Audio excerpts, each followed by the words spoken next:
मेरा नाम कंचन यादव है। मैं मुंबई में रहती हूँ। ये मेरे साथ घटी बिल्कुल सच्ची घटना है। ये बात 4 साल पहले की है। तब मैं अपने गांव में रहती थी। मेरे गांव में वैसे तो दिन भर काफी अच्छा लगता है, मगर रात होने पर गांव का एक भी आदमी आपको घर से बाहर नहीं मिलेगा।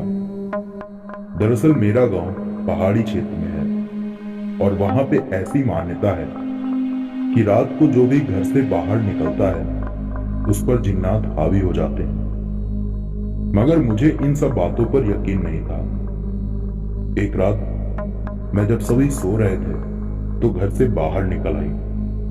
दरअसल मुझे देखना था कि क्या वाकई मेरे गांव में जिन्नात रहते हैं या फिर ये बस लोगों का अंधविश्वास है। बाहर आकर मैंने देखा कि गांव में एक भी आदमी मौजूद नहीं था। उस वक्त रात के 2 बज रहे थे। मैं गांव में चहलकदमी करते हुए अपने घर से कुछ ज्यादा ही दूर निकल गई थी। मुझे अब तक जिन्नात तो कहीं दिखाई नहीं दिए। मुझे लगभग भरोसा हो गया था कि ये सब गांव वालों की मनगढ़ंत कहानियां और अंधविश्वास ही है। मैं वापस घर की तरफ लौटने वाली थी, तभी मैंने एक बूढ़े आदमी को उस घर के सामने खड़ा देखा। वो घर मेरे पैदा होने से पहले से भी बंद पड़ा था। वो बूढ़ा आदमी मेरी तरफ ही देख रहा था। एक बात को तो मैं सहम गई कि ये कहीं जिन्नात ही तो नहीं। लेकिन तभी उस बूढ़े ने कहा कि बच्चे इधर आओ। न जाने क्या सोचकर मैं उसके पास चली गई। तब उस बूढ़े आदमी ने कहा कि इतनी रात गए तुम बाहर क्यों घूम रही हो? तुम्हें पता नहीं कि यहां जिन्नातों का साया है? उस बूढ़े आदमी की बात सुनकर मैंने कहा, आप ऐसा कैसे कह सकते हो कि आपने कभी जिन्नात देखे हैं? मेरी बात सुनकर उस बूढ़े आदमी के चेहरे पर एक शैतानी हंसी उभर आई और वो मुझसे बोला कि हाँ, मैंने जिन्नात देखे हैं और मैं तुम्हें भी जिन्नात दिखा सकता हूं। इसके बाद उस आदमी ने मुझे उसके पीछे पीछे आने को कहा। उस आदमी ने न जाने मेरे ऊपर क्या कर दिया था कि मैं ना चाहते हुए भी उसके पीछे पीछे उस घर के अंदर चली गई। वहां पर मैंने देखा कि वो घर बाहर से जितना पुराना दिखता था, अंदर से तो वह किसी भयानक नर्क जैसा था, क्योंकि वहां पर चारों तरफ इंसानी नर कंकाल पड़े हुए थे। अंदर ही अंदर खौफ मुझे खाए जा रहा था। चाह कर भी मैं कुछ नहीं कर पा रही थी। उस आदमी के पीछे पीछे मैं एक कमरे पर चली गई। वहां एक बड़े से बेड पर एक अधेड़ उम्र की औरत लेटी थी। दिखने में वह सामान्य औरतों जैसी ही थी। वो बूढ़ा आदमी कमरे के दरवाजे के पास ही खड़ा था और मैं कमरे के अंदर पहुंच गई थी। उस आदमी ने उस औरत से कहा कि इसे देख रही है, अब मैं इसके साथ मजे लूंगा। उस आदमी की यह बात सुनकर वो औरत मुझे अजीब तरह से घूरने लगी। तभी मेरी नजर उस औरत के पैरों पर पड़ी तो उसके पैर पीछे की तरफ मुड़े हुए थे।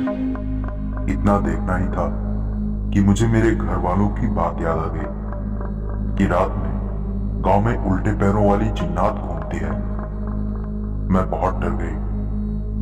तभी मुझे घूरते हुए वो औरत जोर जोर से हंसने लगी। मैं डर से चीख पड़ी और फौरन पीछे की तरफ पलटी तो पीछे कमरे के दरवाजे पर खड़े उस बूढ़े आदमी का चेहरा अब भयानक रूप में तब्दील हो गया था। उसका नीला चेहरा और बड़ी बड़ी लाल आंखें देखकर मेरी जान अलग में अटक गई। तभी उस बूढ़े जिन्न ने मुझे घसीटकर बेड पर पटक दिया। तब मैंने देखा कि बेड पर लेटी उस जिन्नात की शक्ल भी अब पूरी तरह से बदल चुकी थी। उसकी सफेद बल्ब की तरह चमकती आंखों और उसका खौफनाक चेहरा देखकर मेरे रोंगटे खड़े हो गए। तभी वो बूढ़ा जिन मेरे ऊपर चढ़ गया और फिर मेरी आंखों के सामने अंधेरा छा गया। फिर मेरे साथ क्या हुआ मुझे याद नहीं। जब मेरी आंख खुली तो मेरे प्राइवेट पार्ट में बहुत भयानक दर्द हो रहा था। मैं दर्द से करा रही थी। मुझ में उठने की भी हिम्मत नहीं बची थी। मैं किसी तरह उठी। मेरा शरीर बिल्कुल ढीला हो चुका था। जब मैं वहां से निकली तो बाहर दोपहर का समय था। जब मैं अपने घर की तरफ जा रही थी तो लोग मुझे बहुत हैरानी से देख रहे थे, जैसे कि वो मुझे जानते ही ना हो। मैं अपने घर पहुंची तो घर वाले भी मुझे पहचान नहीं पाए। जब मैंने उन्हें अपने बारे में बताया तब भी वो यकीन नहीं कर पा रहे थे। जब मैंने अपना चेहरा देखा तो मेरा चेहरा बिल्कुल बदल गया था। फिर जब मैंने घर वालों को कुछ ऐसी बातें बताई जो कि सिर्फ उनकी बेटी यानी मैं और वे जानते थे, तब सबने मुझे गले से लगा लिया और मैं भी रोने बिलखने लगी। तब घर वालों ने पूछा कि तुम 1 साल तक कहां थे और तुम्हारा चेहरा कैसे बदल गया। तब मुझे पता चला कि मैं 1 साल से उन जिन्नों के कब्जे में थी। फिर मैंने घर वालों को पूरी आप बीती बताई। मेरी बातें सुनकर घर वालों के पसीने छूट गए। उन्होंने बताया कि उन जिन्नों से छुटकारे के लिए पिछले 1 हफ्ते से गांव में यज्ञ हो रहा है। शायद वो चले गए हैं, तभी तुम उनकी दुनिया से वापस निकल पाई हो। दोस्तों, उस दिन से मेरी दूसरी जिंदगी की शुरुआत हुई। फिर मैं कुछ ही दिनों में गांव छोड़कर मुंबई चली आई, लेकिन कुछ दिनों तक गांव में सब कुछ अच्छा चलने लगा। यज्ञ होने के बाद 3 महीने तक गांव में जिन्नों का प्रकोप नहीं रहा, लेकिन 3 महीने बाद जिन वापस गांव में आ गए और इस बार उनका गुस्सा पूरे गांव पर निकला। कई लोग बेमौत मारे गए। तब से जिन्नों को भगाने की किसी ने हिम्मत नहीं की और मुंबई आने के बाद फिर कभी मैं गांव लौटकर नहीं गई। आज भी उस रात को याद करके मेरी रूह कांप जाती है। उस बूढ़े जिन्होंने 1 साल तक मेरे शरीर की भयानक दुर्दशा की। अगर गांव में यज्ञ न होता तो शायद मैं जिन्नों की दुनिया से कभी बाहर न निकल पाती। मेरे साथ घटी ये घटना बिल्कुल सच्ची है। मेरा नाम नीरज प्रजापति है।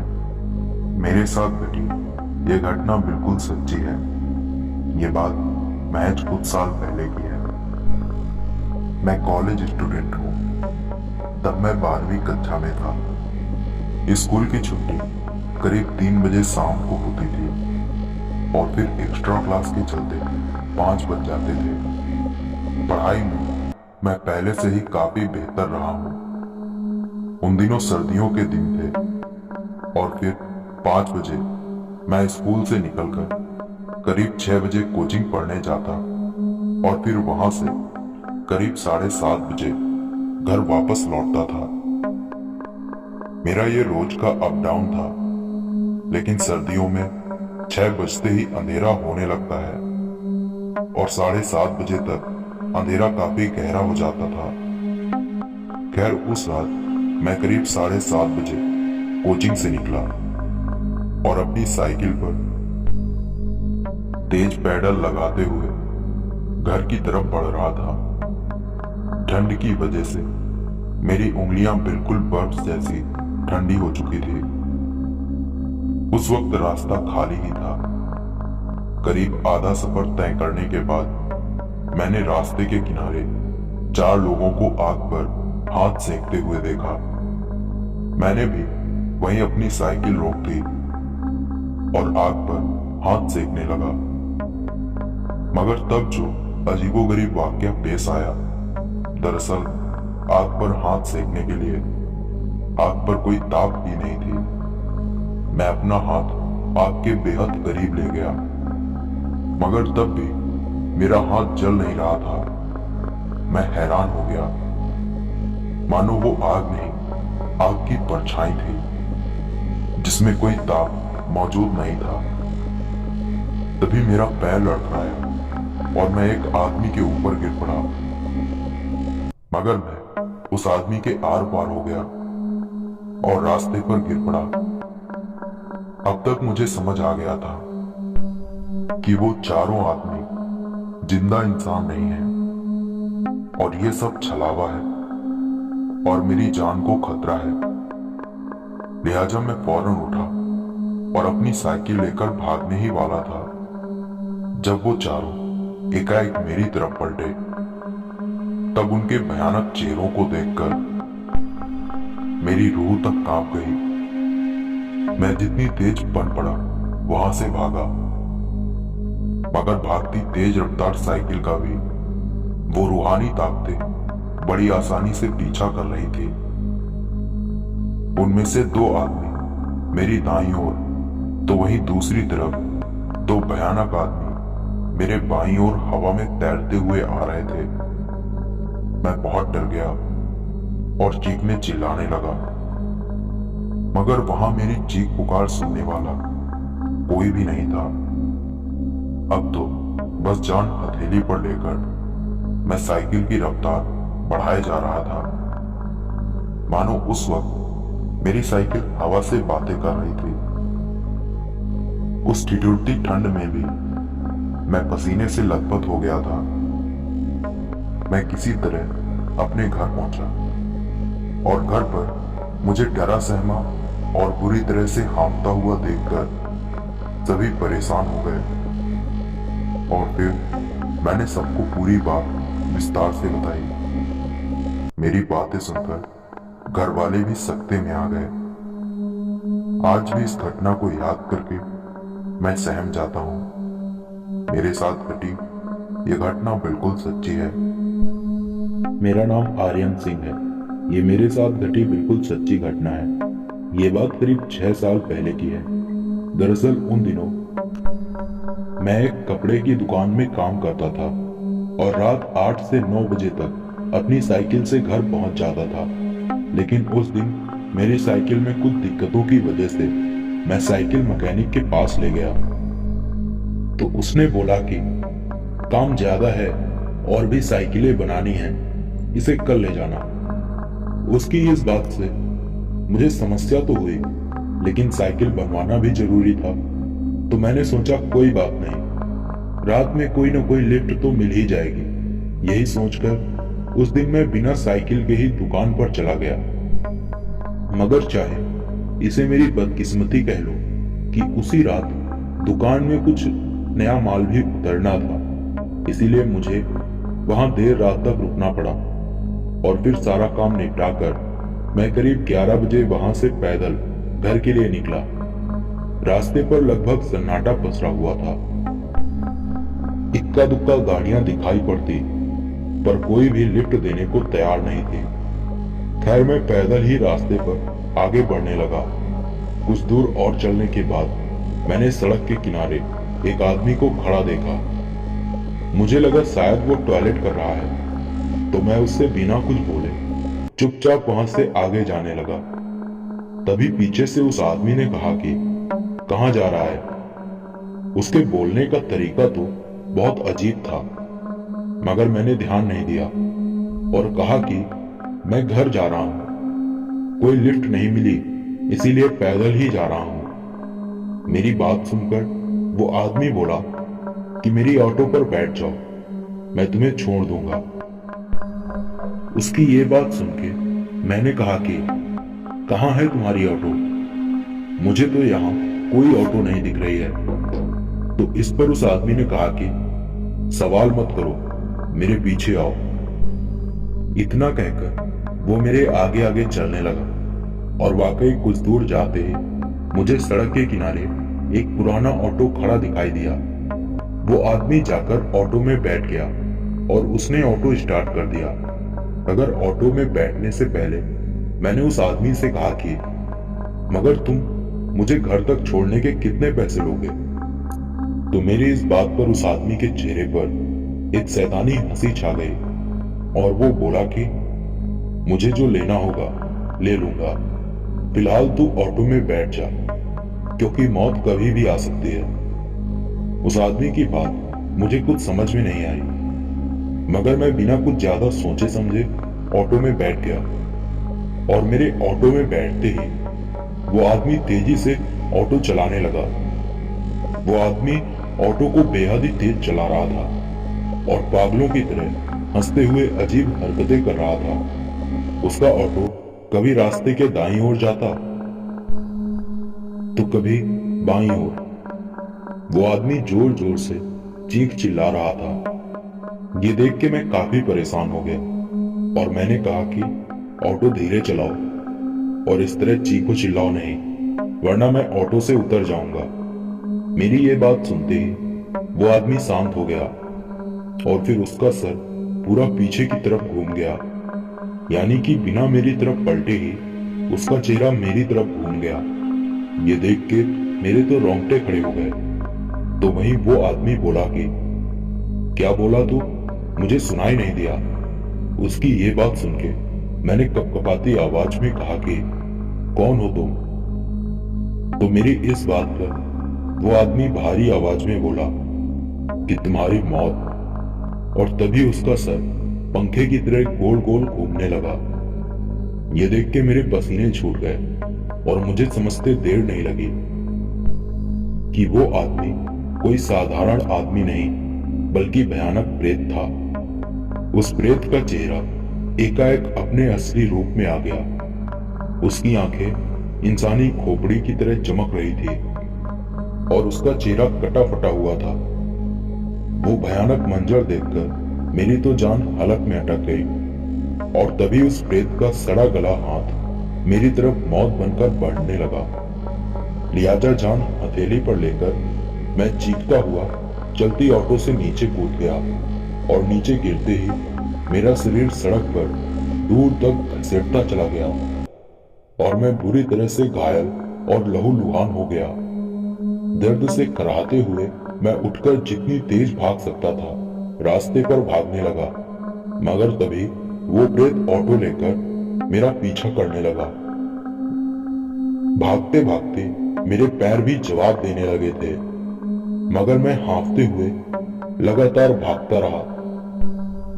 तभी मुझे रास्ते पर एक बाइक आती हुई दिखाई दी।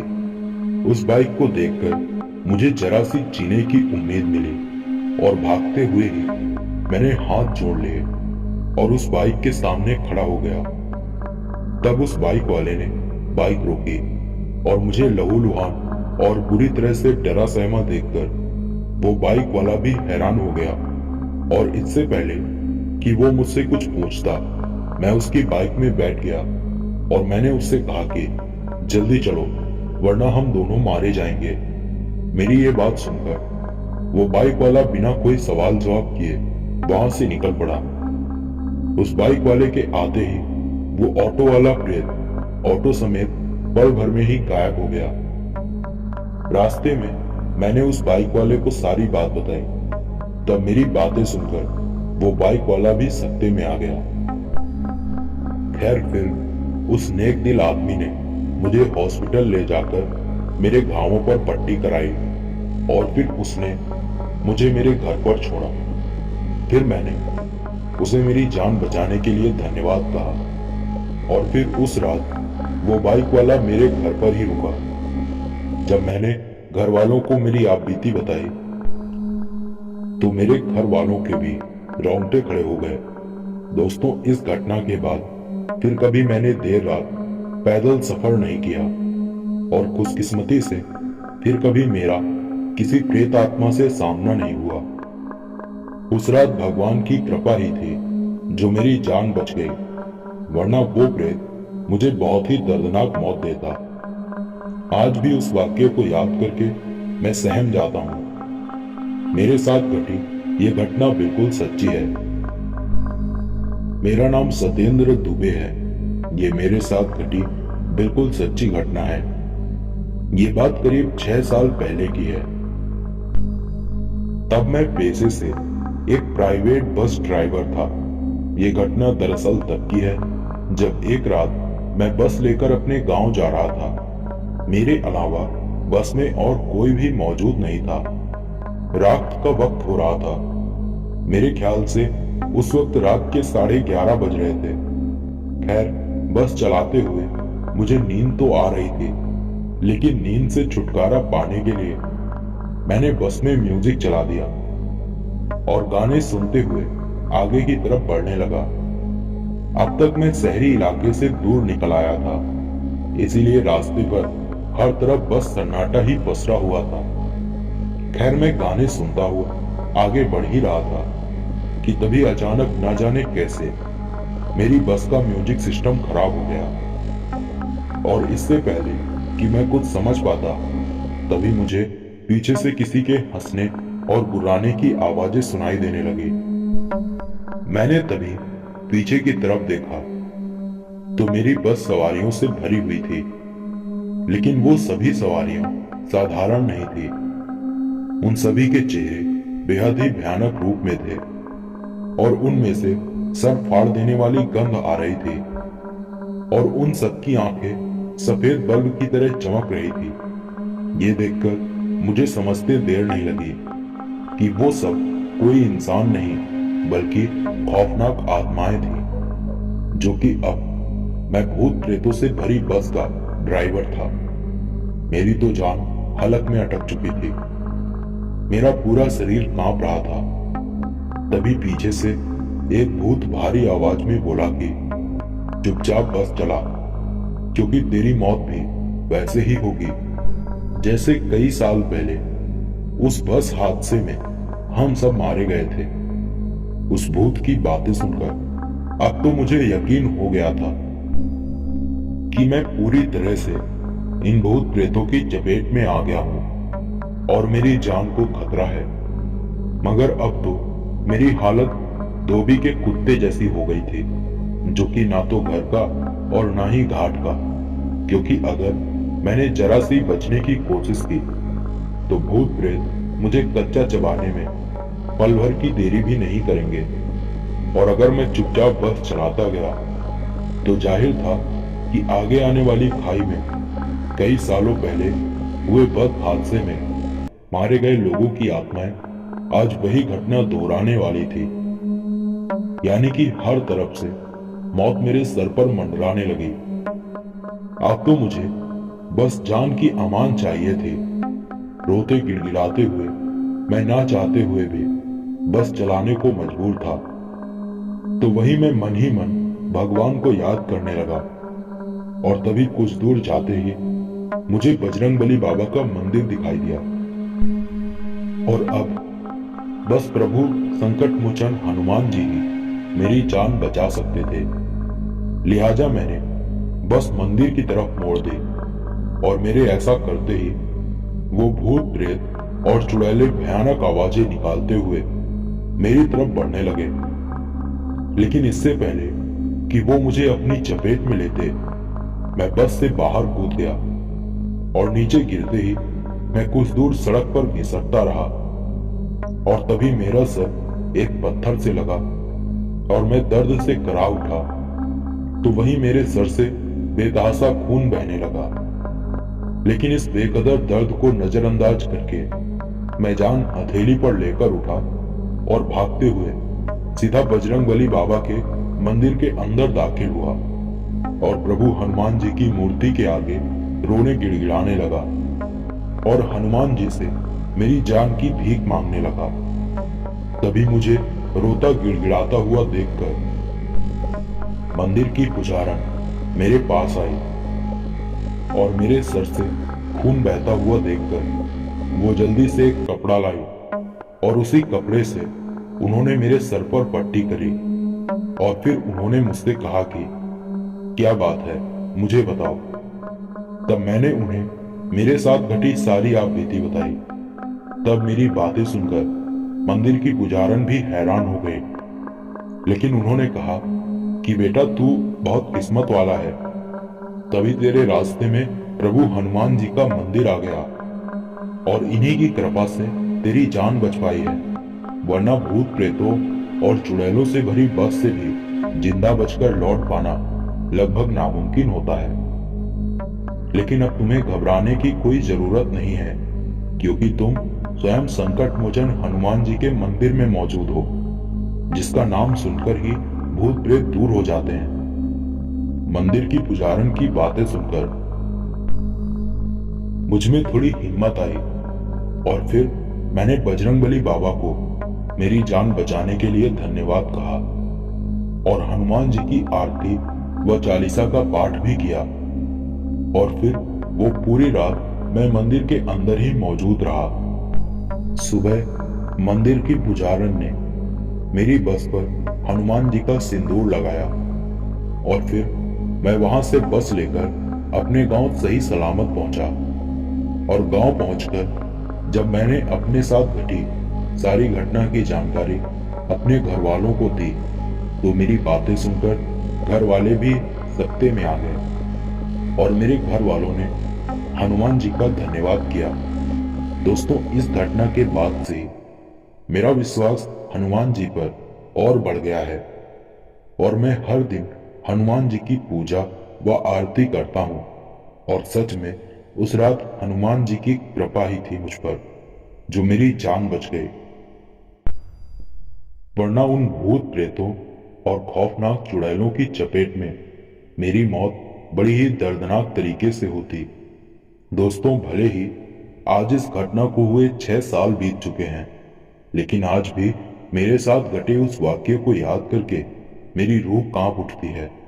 मेरे साथ घटी यह घटना बिल्कुल सच्ची है। दोस्तों, ये थी हमारी आज की कुछ मजेदार सच्ची डरावनी कहानियां। मुझे लगता है कि आपको ये कहानियां जरूर पसंद आई होंगी।